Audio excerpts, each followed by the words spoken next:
आज आम्ही सगळे एका स्पेशल मंदिरामध्ये जात आहोत, जिथे भूतांची जत्रा भरते।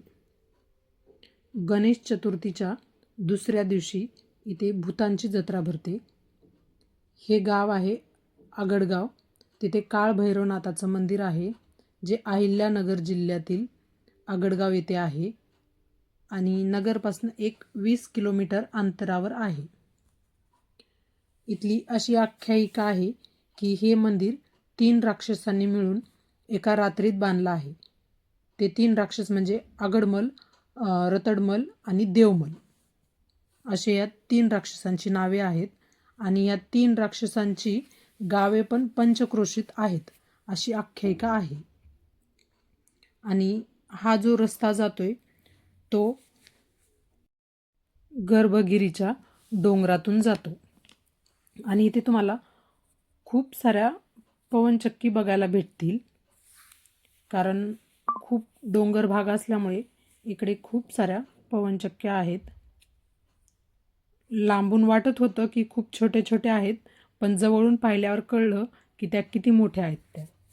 आणि आम्ही आता आलोय मंदिराच्या परिसरामध्ये, गाडी लावायला जागा पाहतोय पण काही भेटत नाहीये। आहे साईडला, इकडे लावतोय आता। आणि मंदिराच्या परिसरामध्ये आता मी आली।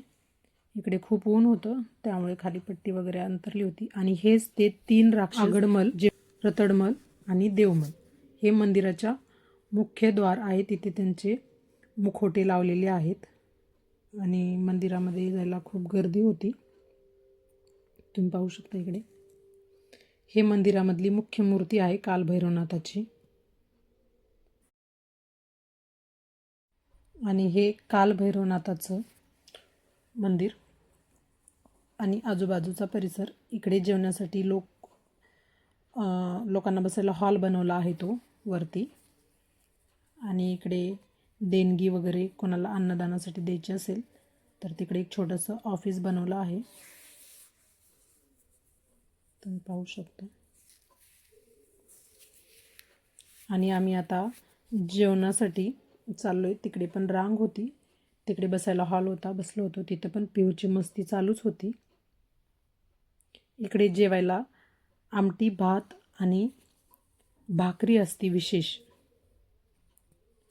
आणि आता आम्ही वरच्या हॉलमध्ये जेवण्यासाठी चाललोय, तुम्ही पाहू शकता इकडे।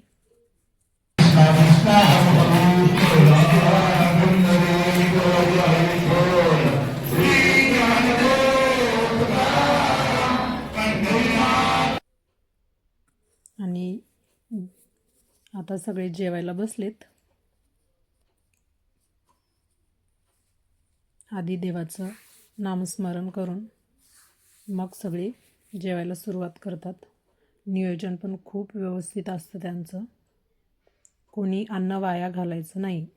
आणि हे त्यांचं किचन, जिथे एकच मोठा पूर्ण हॉल बनवला होता आणि तिथे स्वयंपाक त्यांचा चालू होता। दर रविवारी इकडे जेवायला असतं, फ्रीमध्ये असतं।